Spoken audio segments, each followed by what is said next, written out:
Agora, o processo já está no juizado de violência doméstica. Já está nas mãos de um juiz, uma juíza de direito. E como vai se desenrolar isso dentro do juizado? Existe uma série de etapas processuais que não cabe eu ficar explicando aqui para vocês, porque é muito técnico, que o processo precisa obedecer. E assim deve ser feito para que esse processo não seja declarado nulo, que seja um processo regular, que obedeça todas as formalidades legais.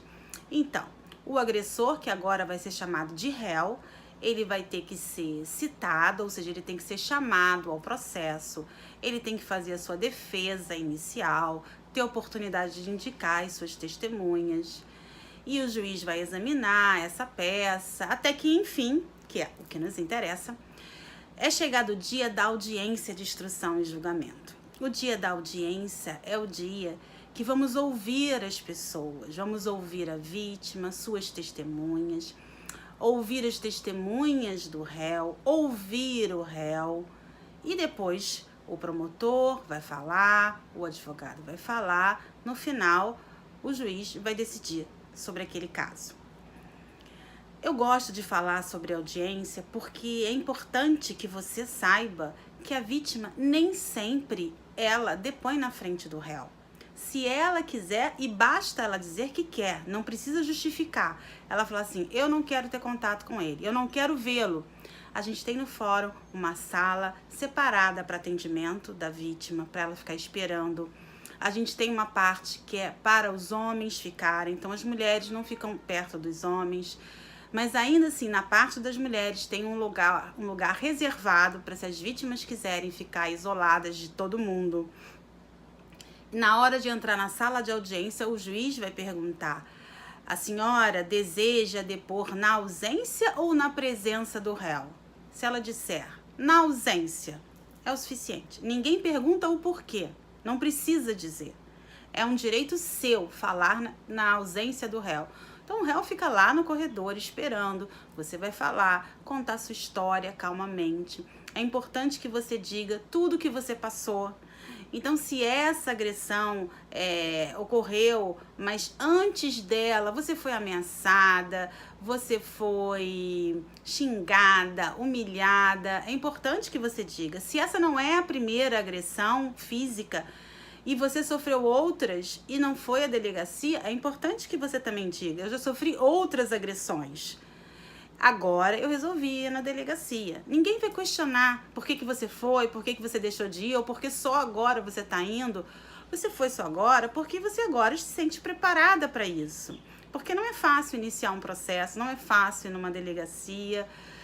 Isso requer muita coragem e implica muitas circunstâncias em relação à família, aos filhos. Às vezes a mulher trabalha junto com o marido, a família do marido, a família que não seja marido do namorado. Ou às vezes essa agressão é pai que agrediu a filha, irmão que agrediu a irmã. E aí tem mais questões familiares ainda.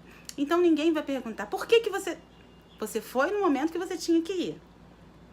Bom, então você vai contar tudo o que aconteceu. O promotor vai fazer perguntas a você. Algum detalhe que seja importante para o processo e que você não disse. Alguma circunstância que ele precise saber. A defesa pode fazer perguntas também. E a juíza, no final, também pode fazer perguntas. Você, quando for depor, fique calma, tranquila.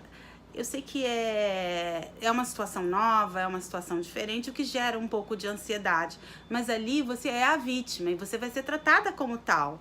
Você não está sendo acusada de nada. Você apenas vai contar a história que você sofreu. É isso, e mais nada. Bom, terminado o seu depoimento, e você vai estar sempre com ou um advogado ou um defensor público. Você tem direito a isso. Se você não vê na sala de audiência, você peça, olha, eu tenho direito a ter um advogado, eu tenho direito a ter um defensor público me acompanhando durante a audiência. Finalizou o seu depoimento, aí vamos ouvir os testemunhas. Primeiro, as que foram arroladas pelo Ministério Público, que são as testemunhas de acusação, que é alguém que tenha visto o crime, que você indicou, é um parente seu, é uma amiga do trabalho, uma colega, enfim, pessoas que você disse no inquérito policial que presenciaram o fato. Depois vão ser ouvidas as testemunhas de defesa, as testemunhas que o advogado de defesa, que o réu indicou, que ele acha que é necessário serem ouvidas. Depois de ouvir todas as testemunhas, é a hora do réu ser ouvido. Ele vai dar a sua versão. E ele pode também ficar calado e não falar nada. E esse silêncio não quer dizer que ele é culpado. Ele tem o direito de ficar em silêncio, tem o direito de contar a versão que ele quiser. E você não pode ficar chateada com o que ele está falando. É direito dele, é direito da defesa. Bom, findo isso, vamos para a parte das alegações. Só que é importante que você saiba que nem sempre é possível ouvir todas essas pessoas no mesmo dia. Não é porque o juiz não queira, ou o promotor não queira, ou o advogado não queira. Não é isso. É porque pode acontecer de um policial estar em serviço e não poder vir no dia dessa audiência. Pode acontecer de uma testemunha indicada ou pela acusação ou pela defesa, ela não ter sido encontrada no endereço, e aí a gente precisa procurar essa testemunha. Pode acontecer da testemunha estar viajando, ou até mesmo a vítima está viajando naquela data marcada, ou está doente, ou então tá para ter bebê, tá grávida de 39, 40 semanas, ou quando acabou de ter bebê e não pode ainda ir no parto. Não pode ir no fórum porque acabou de fazer o parto. Enfim, existem N circunstâncias que podem acontecer dessa audiência não ser concluída no mesmo dia. E aí vai ser marcada uma nova data para a continuação dessa audiência. Então é comum, não é raro, ao contrário, é muito comum que a gente tenha mais de uma audiência. A primeira, se houve a vítima, alguma testemunha, e o que faltar fica para a próxima. Às vezes é marcada uma terceira audiência. Não é o ideal, já fica mais, é uma situação mais rara de acontecer, mas às vezes acontece, porque o policial tá de férias e aí marcou audiência, não sabia que ele estava de férias, marcou para o mesmo mês, ou então a testemunha ainda não foi encontrada, ou o réu dessa vez não apareceu, enfim. Tem alguma justificativa, alguém está doente, alguém junta um comprovante médico e aí tem que ser marcada uma nova data. O básico, o comum mesmo é serem 2 audiências, mas o ideal é que seja uma só. Mas terminada essa colheita de provas, a vítima ouvida, as testemunhas da acusação e da defesa ouvidas, o réu ouvido, e aí o processo vai se encaminhando para o final.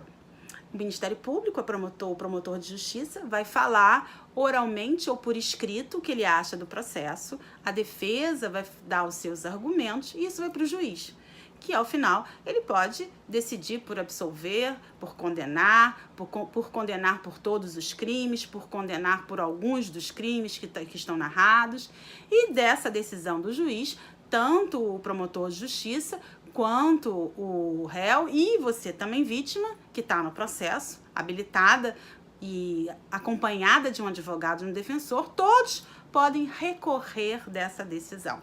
E aí o tribunal vai decidir quem está certo ou quem não está certo. Então é normal que ocorra um recurso da decisão, seja uma decisão absolutória, seja uma decisão condenatória. É usual ter o recurso. Então é isso que se passa no juizado de violência doméstica e familiar.